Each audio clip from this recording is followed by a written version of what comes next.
welcome to the show. Thank Yeah, thanks for you. coming. I appreciate you really making time. How I like to start off, Lexi, is how did you even get into real estate? Like, what were you doing? Let's go backwards. What were you doing before you even got into real estate? Absolutely. Before I started real estate, I was cleaning teeth. I was a dental hygienist for almost a decade. Wow. Yes, I'm originally from Pittsburgh, Pennsylvania. I went through undergrad, got a job there. I then moved to North Carolina and I started my master's of, I even forget what it's in, but it was oral cancer research was the minor. Wow. And while I was doing it, I didn't love it. As interesting as it was, and as much of a passion that I had behind it, it wasn't helping enough people. Does that make sense? Like it Yeah. was a lot of research, but it wasn't interactive with the patients. The patients were case numbers. They weren't People. people. Yeah. Yeah, very interestingly enough. So I left graduate school and I had met a guy while I was there. And so we moved out to Arizona in 2013. And that's what brought me out here. Was it his job coming out or His you? job Okay. brought us out here. And then while we were here, I really realized that there's so many dental hygienists. Sounds familiar. So many dental hygienists that none of us could find full-time positions. So I was working 3 or 4 part-time positions Wow. just to make up for the hours. And you still don't have medical or anything else. Like there are no benefits having multiple part-time positions.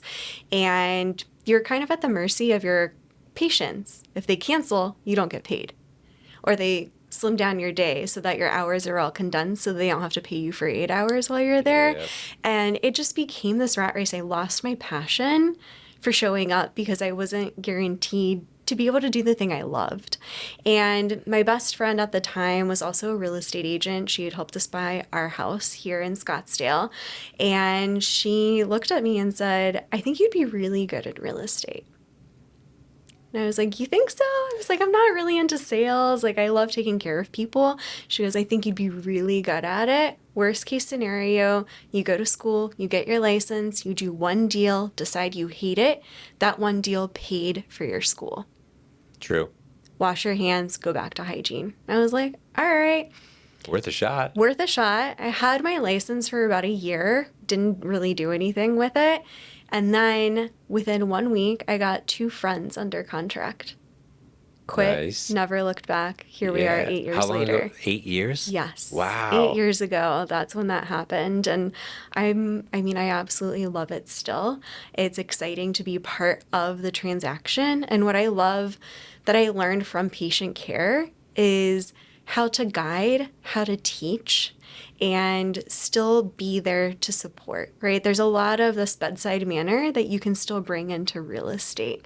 I know it's more of a feminine approach, and some people really want that masculine, like, you need to do this now, blah, blah, blah. But then there are a lot of people that do appreciate the more feminine approach of like, here are our options, here's what we can go through, like this is what I would suggest, this is why, and kind of go through it more as a togetherness rather than I'm going to tell you what to do. And it's Is that very where that interesting. holistic realtor came from? I saw that Yeah. at either website or Instagram. Yep. Yep. So I'm also a yoga instructor and I've been teaching Okay. yoga for 13 years. Wait, no, this month is 14 years. Oh my gosh. Congratulations. Yeah, really long time. And I've always loved a more holistic approach to things than just seeing things as black and white. And I'm sure you've had this before where you walk into a house and you're like, wow, this house is awesome. You haven't even seen it, but you walk in and you have that feeling, right? But our minds, we can talk ourselves out of anything. True. And I think that Brian Tracy says it really, really well. We all think that we make decisions based on fact, but 100% of the time, we use fact to back up our emotional response. Yes. 100% of the time. We're like, but the facts say this. And I'm like, that's nice. You can tell me you're factual all day. What was that instinctual reaction that you had? Right. Yeah. And it's really interesting when you start to look at it and kind of backpedal and see the bigger picture. Be like, why are we so caught up on the door handle in the Spencer? when you told me this was the house of your dreams, Right. right? Or like you want to move because you want to be closer to your aging parents, right? Like either side, we can always take that step back and remind ourselves of our why and then kind of get back on track together Is too. that something that you're doing during their, that's this, I like that you bring that up. So is that something that you're pulling out just through regular conversation, or is that something that's part of your, this is part of my buyer consult, part of my listing consult, where I'm trying to extract their why and purpose for why are you moving or why are you looking to move? Absolutely. I do ask a lot of questions, and a lot of them are the whys because our motivation really does guide our ability or wantability to do certain things, right? If a seller is telling me, like, I'm in no rush to sell, they don't have a real why. Right? They're like, Right. we're interested in selling. Like, if we get the right dollar amount, we'll sell. Yep. Right? There's no true motivation behind that. But if the motivation is, I want to go back to be with my brother's kids that are growing up so quickly, we have a more urgent why. Yes. And then it's like, okay, well, then we know we need to price appropriately. We know that we want to stage. We know that we want to fix. There's a motivation to make the house perfect. And so it is really interesting when you have, not to say lackadaisical, but a little bit more laid back clients, Right. you can feel it Yeah. right away. And there are opportunities that'll come and they'll just sit by and let them pass. Yeah. And you're like, oh, but that was your moment, right? Like, but again, if they're not You can always motivated, see that in the rearview mirror. exactly. If Yeah. they're not motivated, there's only so much we can do before we're too pushy or too salesy as well. Exactly.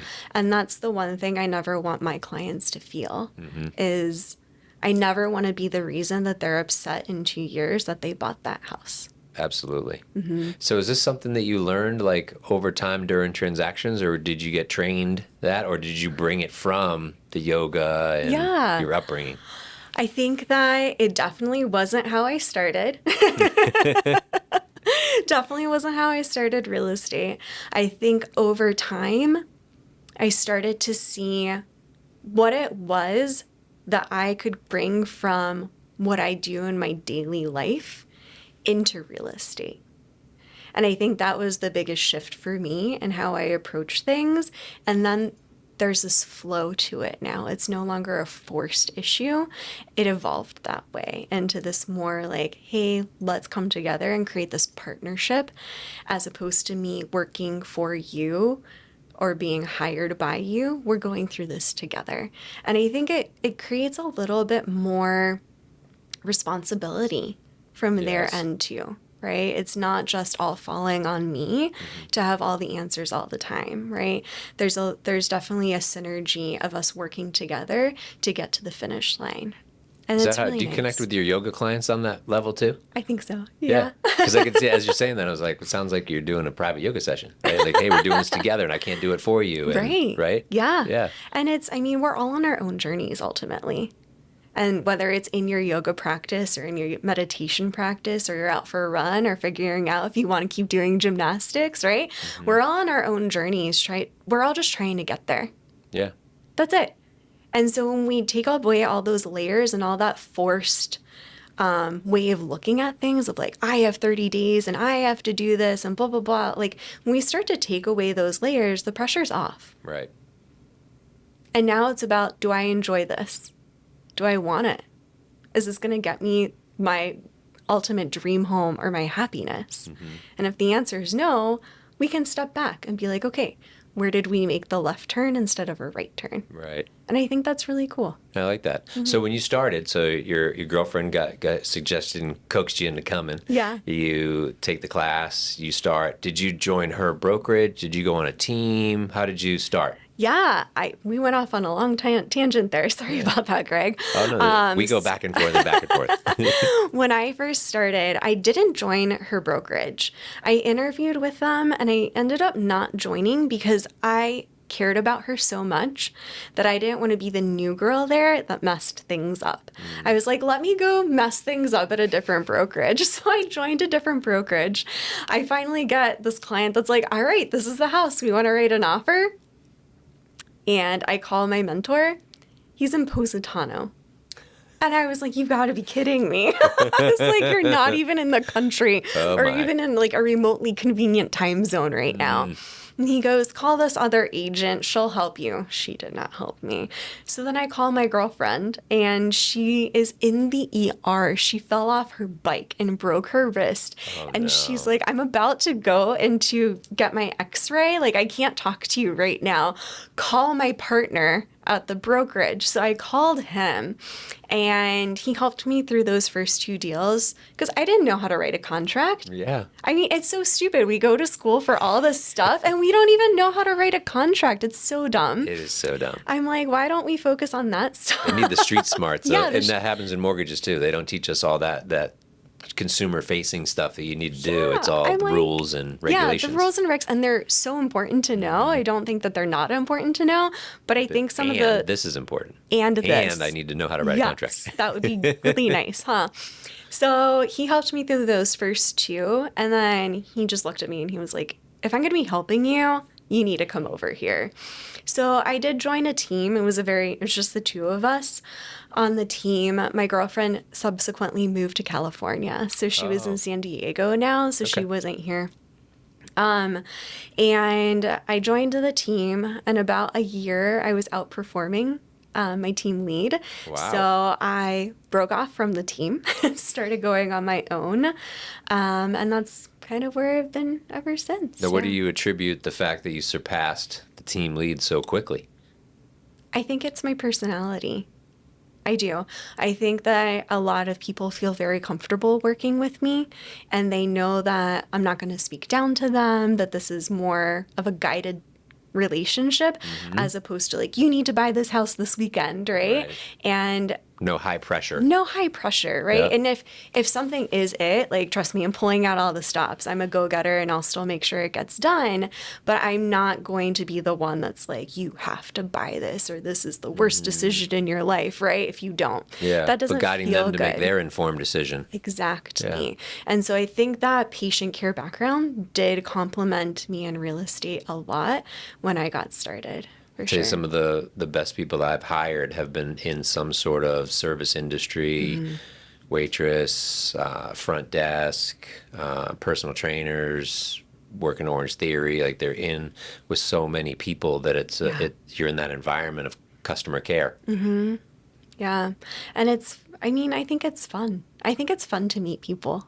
I Yeah. really do. I like learning about people. I like to learn why they are the way they are, or like what their passions are. It's so fun. I met a couple at an open house over the summer, and the husband's like an avid hiker, and he's even on the board of like the Grand Canyon and stuff like that. I think it's so Wow. cool, Yeah, right? that Like, is it's cool. so interesting, the people that you get to meet.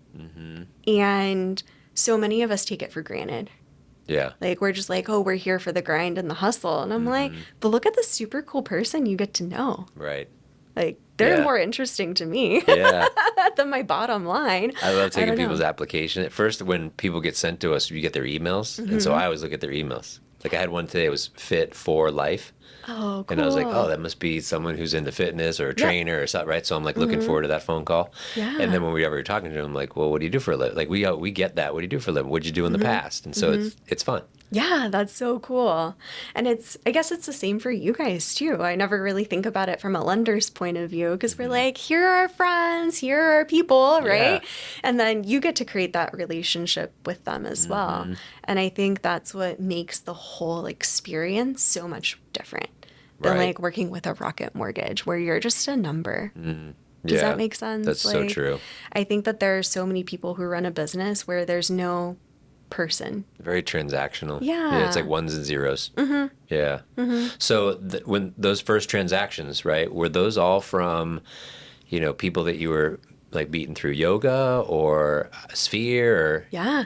Everybody I worked with that first year was either from my yoga classes, from CrossFit, or their friends. Nice. Yeah. And That then I is started great. doing more open houses, and I continued to meet more people that way. Okay. But I would still say Sphere and open houses are still my bread and butter. Cool. So still to now, now we're in 25. So your 25 business plan is still Yeah. Sphere and open houses. Yes. Okay. It's Let's fun. talk about I talk about playbooks, right? Yeah. So what are some of the things that you do for your Sphere to stay engaged with them?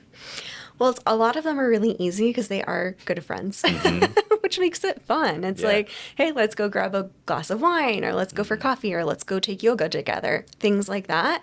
I do throw an annual pumpkin pie party for my clients for Thanksgiving. What does that look like? If you're a past client, I buy a local pie or buy from a local pie shop, and they get to pick up a pie, which Nice. is really cool. Do they come to your office, house? I used to do it where they came to the house, and then during COVID, they came just to the driveway, and I ran out with Yep. the pie. Uh-huh. And that was fun because everybody had a time slot. They all had like 5 or 10 minutes, depending on how Oh, many I like people that. signed up. And then I got to catch up with them one on one, which was super great. Well, now I have too many clients. So the past couple of years, I've just thrown it at an office, or this year I did it at a co-working space down in Old Town called Empire Scottsdale, Okay. which is absolutely beautiful if you haven't been. I haven't been there. It's stunning. You should definitely check it out. Okay. I digress again. But this year we did it at the Empire, and everybody was just so excited to be there. There was pool, there's darts. We had a coffee going. I had a Wow. little snack bar. And then they get to interact with one another too. And I really do think that like attracts like. So I always feel so confident that so many of my clients would be friends. Yeah, for and sure. then they do start talking to each other, and then they are friends. And That's it's so awesome. fun. And then to they're all just connected watch. through you.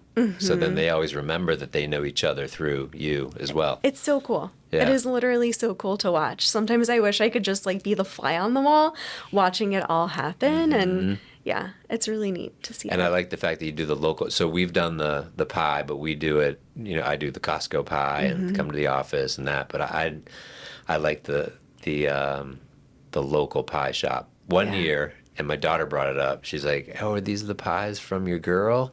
We had a processor that worked for us, and she's since retired from the business. Okay. She baked all the pies. Stop it. Oh my gosh, she came in so tired on the Monday. She's like, "I brought the pies." I'm like, "You made all of them." Oh my All of gosh. them. I was like so impressed. Wow. And so weren't the clients. Yeah. Because it was, it was made with love. Yes. Yeah. That's crazy. Yeah. Good for her. So what other kind of events have you done with them? I did a dog wash one year. That was fun. Okay. All the proceeds that we collected went to the Arizona Humane Society, which was really cool. Did you host it like a wagon wash or? Something like that. Unfortunately, they went under after COVID, the place that we did it. But yes, it was a local doggy daycare and Yeah. a grooming salon. And it Okay. was so much fun just to have everybody there. I like that. And I just got to do the meet and greet.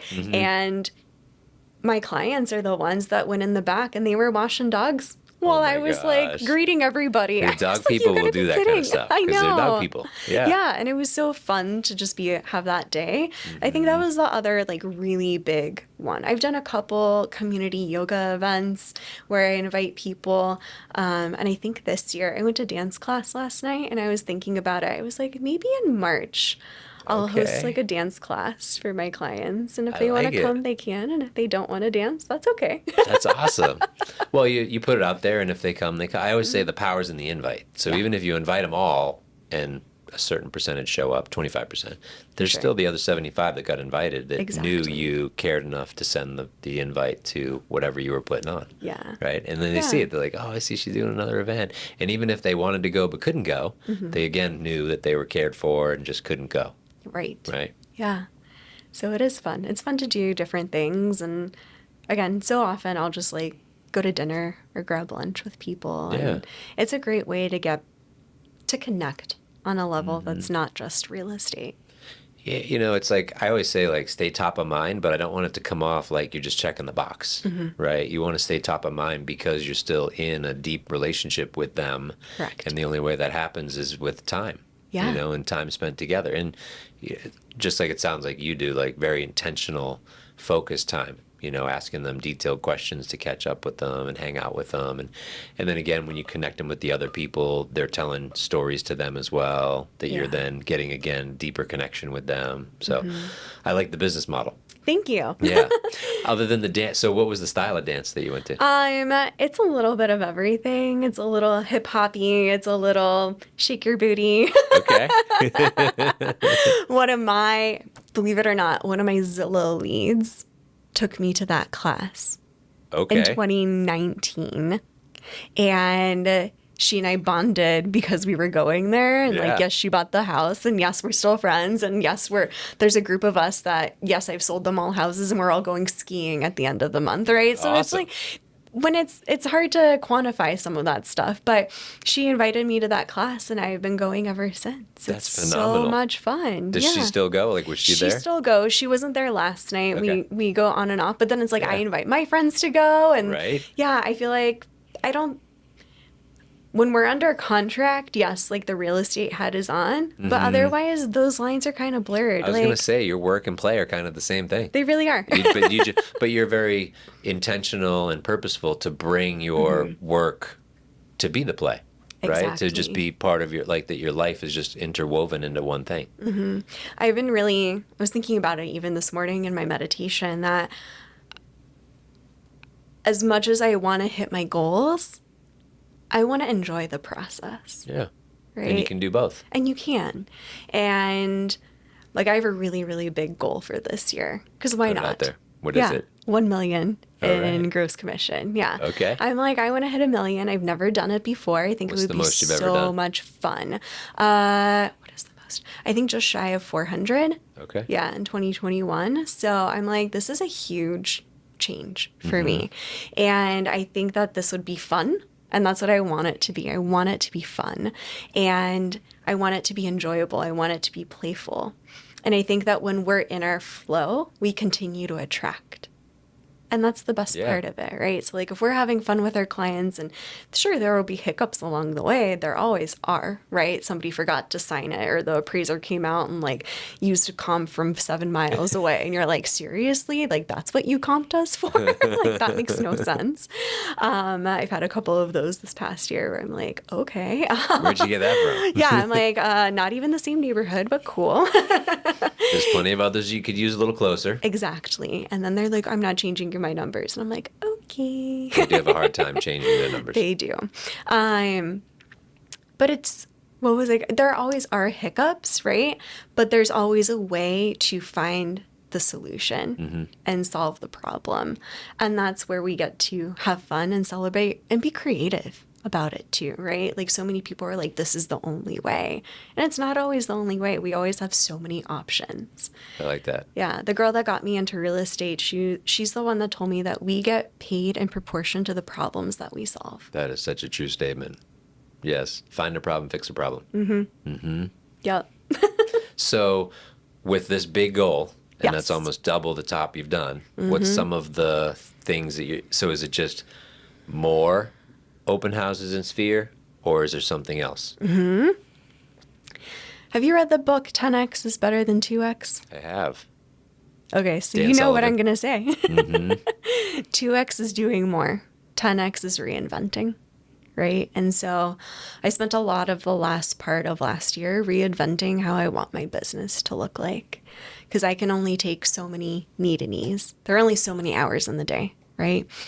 So I really got into automating. I really got into creating workflows and forms. And there is something new that I did implement. So I still am mostly Sphere and referral and open house. And that's my bread and butter because I typically connect with people face to face. Yep. And I always knew, I've known it for about 4 years, that this is a limiting factor for me because you can only do so much face There's to only face. so much of you. Right. So I did invest in PPC. And I just started about a month ago, so it's still brand new to me. And it is a little scary to cold call. I guess warm call, really. Yeah. They raise their hand. They raise their hand, they give you their information. I mean, one guy signed up as Harry Potter, and like that was fun. Sup, Harry Potter. But at the same time, there's only, again, so much you can do face to face. And so this is a new way to find a new audience to create more relationships with. Yeah. And I think it's going to be really, really enjoyable to get to know these people and see if I want to definitely a work with different them. audience. Yeah, it's definitely a different audience. But like even today, I had a woman who responded to one of the automated drips through PPC. And she was like, I live in Tampa, Florida. My daughter lives here. Like, we're so excited to move. Like, we're still a couple years Oh, away, but like, yeah. we just can't wait. We'll be out here later this spring. And like, she was so sweet already through email. Nice. And I'm like, those are the people I definitely want to be attracting in. Hmm. And I'm like, I'm going to keep her, Yeah. right? Like, she's my Yeah. people. She's my tribe. I'm not worried if I meet her. I Right. know that we're going to vibe just And she because might she's so also refer sweet. you more people along the way. Exactly. You Hmm. never know. And I think it's just so fun to experiment and play. Yeah. And so that's kind of my business plan for this year Okay. is instead of being so serious about conversion, have fun. Hey, real quick, I want to take a time out and say thank you for paying attention. Thanks for listening to the podcast. And Ed, can I ask you a favor? Can you please share the content with other people so we can really grow this thing? This has been a passion project of mine. Really enjoying these interviews. I hope you are too. Please click the share button.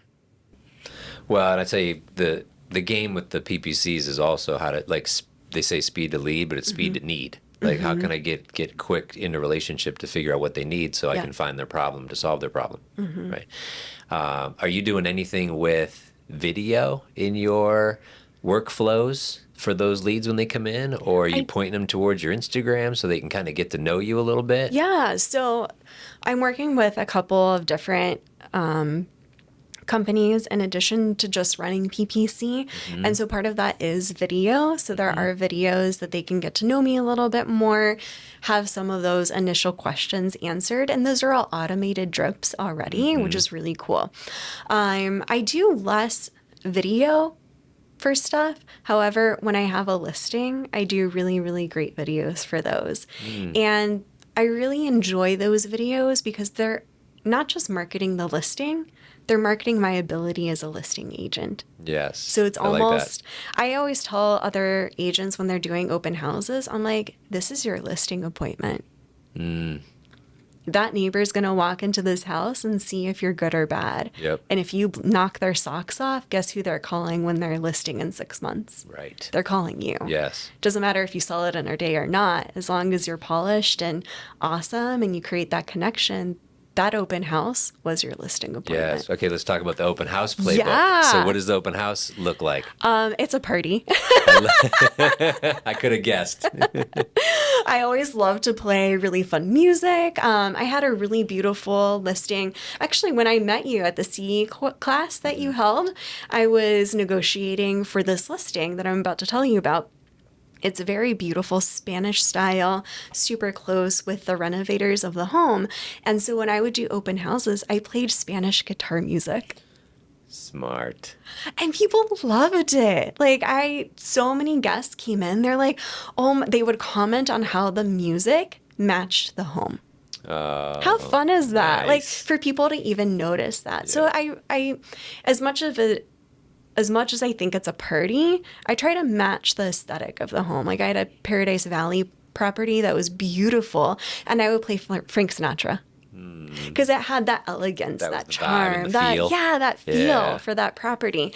So I try to feel it out. If it's a party house, like we're going with all the house party music in the backyard, and all the doors are open, and beach balls are out, and like everything is fun, right? Love it. I try not to dress too stuffy for open houses. I usually wear tennis shoes Yeah. quite often because I think approachability is huge Yeah. too. That's a good word. Yep. Like when we're a little too uptight, just even in the way we present ourselves, people are already shut down. Right? So having that little bit more open demeanor, Yep. a little bit more down to earth, people are more willing to have those conversations with Yeah. us. Okay.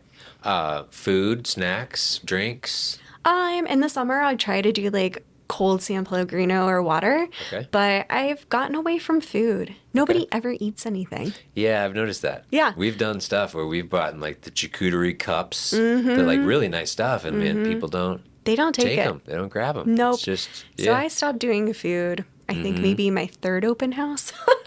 Oh wow. Okay. Like You I learned stopped. it quicker than I learned it really quickly. I don't do that anymore. But I think creating that warm, welcoming environment Yeah. If somebody came specifically for the property and they're like, we want to know everything, if it's a slower open house, sometimes I'll give them a guided tour if they seem like that couple, Right. right? Or that Yeah. party. So you're like reading the room. You read the room. And then other people come in, they're like, hi. And you're like, hey, nice to meet you. Like, what brings you by? Saw it on Zillow. Oh, cool. So you've been looking for a while? Yep. And you're like, hey, no worries. Let me know what you think about the house. Primary is over here. There's a really cool feature in that hall bath. Let me know what you think about it. And then I always give them that little hint. And it gives me an excuse when they come back through to be like, what'd you think about that hall bath? They're like, dude. And then you start to have that conversation. Then they start to open up a little bit sometimes, right? And then there are other people, we're used car salesmen to most people. Yeah. That's what we are, right? And building trust isn't a one moment thing. Yeah. And so They have their own view and lens about you. Exactly. And real estate in general. Right. And it's never personal. Right. Right? Like, it's not about me. It's not about you. It's just a general feeling, or Their they've own been perception. burned, or they've heard stories from their parents, or whatever it is. Right.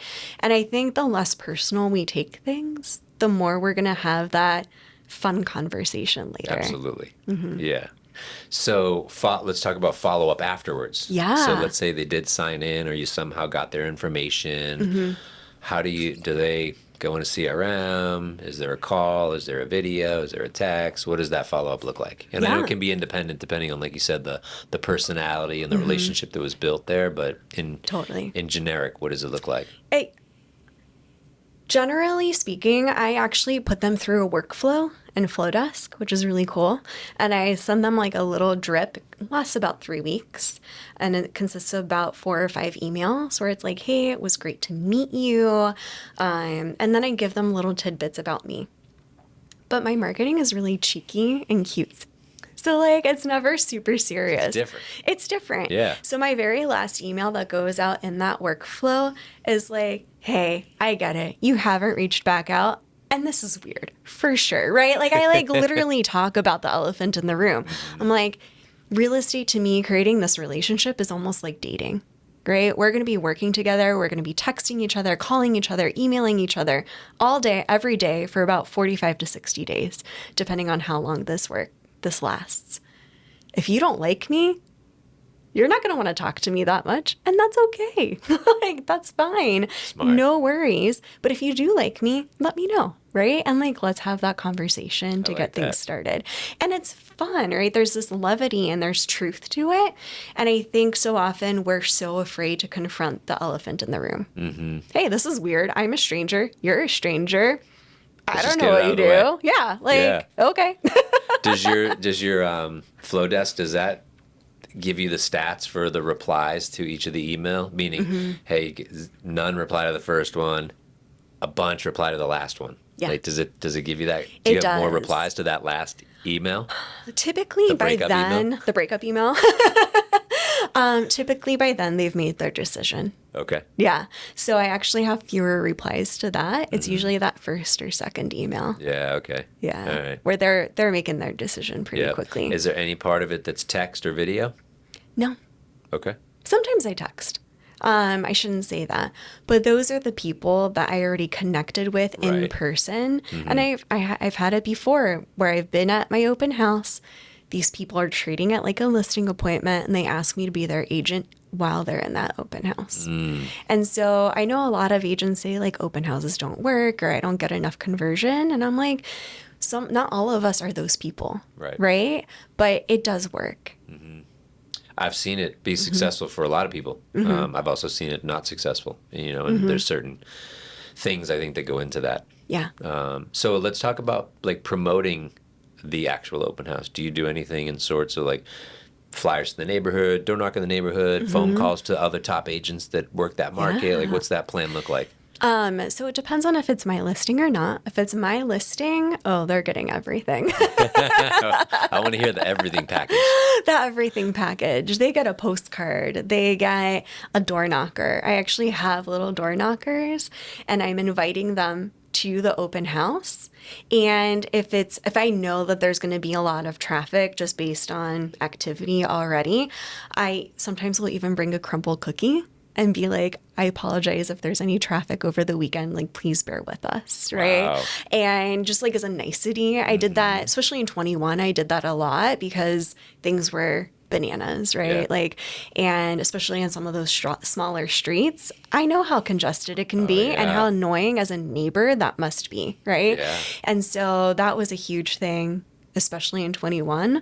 But even now, I still door knock probably like 10 to 15 of the local neighbors, in addition to the postcards. I've been doing little reels for every listing promoting the open house. So like me putting out the open house sign and then cool. typing in there like what time and when it'll be, which is really fun. And then I also still do either a story or another post on Instagram. And of course, it always syndicates to everything because it's Right. an MLS, which is good Do you too. ever do you ever survey the people when they come in? Like, hey, how'd you hear about the open I house? do. Every single person that walks in, I ask them why they're there. Okay. I go, how'd you find us today? And what's the majority? It's either signage, or Zillow would be the majority. Wow. Yeah. Okay. Yeah. How much signage do you put out? Too much. There's not too much. I There's think too the much answer's work, too but much. there's too much. Like, is it 15, 20? Like, I've heard It's 15 about to 20. 15. Yeah. Okay. I have, I think, 16 signs. Yeah. I know it also I- depends too. Like, there's not that Right. many turns, so I didn't need 20. But I've seen. And it depends on how heavily the street is trafficked, all kinds of different things, right? And yeah, how many turns you have. Sometimes you only have enough for one turn Right. and one sign, right? But if it's a major road, there's like a minimum of 6 signs on that Wow. road. Now, do you do like? Is there anything else like balloons or streamers or anything to catch attention? Did you know that in Scottsdale, we're not allowed to have anything attached to our signs? I did not know that. It's Is that illegal. only Scottsdale? Only Scottsdale. So PV, you could? I'm not sure about PV rules. Okay. I'd have to look into that. But Scottsdale, I never knew that. you're not allowed to have balloons or flags. It's actually like, I guess you could get a ticket or something like Wow, a that. ticket. Yeah, I'm like, The DRE's coming out with a ticket. I know, right? I'm like, technically, I guess the cops could, but I'm such a rule follower that I won't do that. I just do like way It's the too much first time I've heard that. signage. There's another city. I'm blanking on which one it is, and it's only one sign per corner, like one directional sign. Wow. And I'm like, how did they not pick up like all my signs? Because I literally had 6 on that corner. I guess if you're only up for like 4 hours for an open house, you just got to take them down really quick. Exactly. Yeah. So it depends city by city. And luckily I've only had one incident with my signage. I had a business throw them along the side of the road. No. Oh yeah. Yeah, uptown. They took my signs. They weren't even open on that Saturday. They took my No. signs and they threw them like in the gutter between 16th Street Oh. and the sidewalk. And I was like, how are these not all ruined? Like, thank God. Wow. Because, like, I don't think people realize how expensive They're signs are. expensive. They're Yeah. like $250 a pop. Like, they're not cheap. Well, Wow. the nice, like, the the big nice ones. ones. Yeah, Yeah. they're like not inexpensive. And I'm like, Wow. dude, that's like $1,000 worth of signage laying in a gutter. Oh. I'm so But sorry. it's okay. I'm like, Yeah. you live and you learn. And I was like, well, mental note, don't put it there. Never again. Never again. But yeah, so no Do balloons. you do walkthrough videos for your Instagram? I do. Okay. How long does it take you to usually do you do it? Like, you do the video, you do the edits, or do you? No, I have my videographer do them for Okay. me. Yeah. So Smart. typically 1 to 2 takes total. Pretty good. I'm pretty good at Are you in them? speaking. Yes. Okay. I do a little bit of both. I've learned on Instagram, apparently when I'm in it, it performs better. I'm So like, you better be in all of them then." aren't you here for the house? And no, like nobody cares about the house. I'm like, come on, guys. But sometimes like I'll do a quick intro in front of the house and then I'll be speaking during the B-roll, which is a nice way to kind of highlight it. Yep. Well, I think because also, and you probably noticed this too, but if you're on Insta, it's the things are moving. Yes. So even though you might be moving around a house, you moving in the frame helps the algorithm, right? So even though it's the pan in and pan out helps, but when you have a person, it just helps the person stay longer watching it, Yeah. which then all you needed was that extra second of view time, Yeah. extra second, and then that gives it more of a lift through Instagram. So Yeah. that's It's so interesting, my right? thought on it. That's so cool. And it's fun to play. Again, this is all experimentation, It's a right? game. It is such a game. It's so annoying sometimes. Well, it's frustrating to figure stuff out. You're like, man, why didn't that one? You do your two Yeah. videos, like, why'd that one perform so much better? Like, what was it? I know sometimes I get half the views on like the follow up and I'm like, why? Like Exactly. it doesn't make sense. Like Yeah. this should have outperformed that one, but for whatever reason it didn't. So it's really fun. Just again, I think we all get so serious about it and so into the numbers and I'm like, experiment. Have Yeah. fun. Like that's all it's about, right? If we're all looking the same and all of our pages look exactly the same, we're no longer standing out. Yeah. And Okay, so as we wrap up, you mentioned a book, Dan Sullivan's book. Yeah. What other do you have? You mentioned Tracy before. I Do you love Brian have any Tracy. mentors, coaches, things like that, like actively now, or that you have in the past? So I work directly with Al Fuentes. He's a mindset and meditation coach, which is awesome. He's also a business coach. And I do one-on-ones with him. What I love about it is that holistic way of thinking. And I always find that our mindset changes our business in a Yes. beautiful way, right? Like when we get ourselves right, everything else is right, which is really cool. I also work with Matthew Ferry in more of a group coaching session. And again, it's more of that mindset. It's mostly real estate agents, so there is that real estate aspect to it as well. But it's so, for me, the real estate coaching is so much about survival. And it's not about I thriving. was going to say thrival. That Yeah, could be a not word. thrival. I want to be in thrival. I want to be thriving, right? Yeah. I want my business to be fun. I want it to be thriving. I want it to be exciting. I want it to be playful. I want it to be an enjoyable process, which nobody thinks about real estate and fun, right? Like those two words don't go together. And it can. I've had it happen before. And when we are being told, or we're even telling ourselves, I didn't call enough people. I didn't get enough listings. I didn't do enough. I need to be better. That's really survival mindset. And it's like, well, you're not going to get better. Well, I mean, you could. You can work harder, but then again, that's 2x way of building a business, right? So we're hustling harder for not as much return. It's a good point. I like that. What books are you reading right now? Right now, I'm reading for fun. I got Colleen Hoover was always like my go-to relaxation fun books and beach reads. Finished all her books. So now I'm reading Emily Henry for fun. She's kind of in the same vein. And then I have a handful of books. I have The Pivot Year, which is a day-by-day like message book, Really? which is really cool. Okay. And then another one that I just finished, No Excuses from Brian Tracy. Really, really great when, especially at the beginning of the year, if you're trying to get back into the habits and routines. Yep. And we are our biggest inhibitors, right? Like we create all of our excuses as to why we're not being successful. Right. And why we're not doing the work, which is really interesting. So I just finished that, and there's a digital marketing book that I'm delving into just for real estate agents. A little less exciting, but again, very, very interesting. Just And to help you on the PPC stuff? yes, Okay. yeah, and just I think us staying present and top of mind, like you mentioned, comes in all different forms. Whether it's YouTube, whether it's Vimeo, whether it's sending just a regular video message, there are lots of different ways that we can get in front of our clients.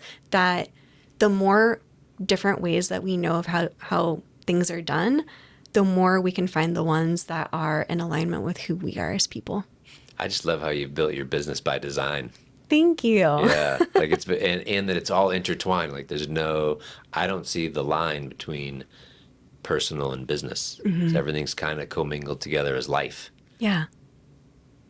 Thank you for noticing that. I Yeah, appreciate that's it. phenomenal. Thank you. Well, thanks for coming on. I look forward to doing some more stuff with you and having you on again because this is fun to listen to, and I Oh, just love how you model your business. thank you, Greg. I Yeah. really appreciate you. Thanks for coming. Thanks. Congrats. Congrats for making to the end. You're part of the one percenters, that actually finish podcast. Now, I'm just going to ask a favor. Who else would you like to see on here? What other content would you like to see? What kind of questions you want me to be asking? What would you like to see in future podcast episodes? Drop a comment down below or shoot me a message on whatever platform you're seeing this on.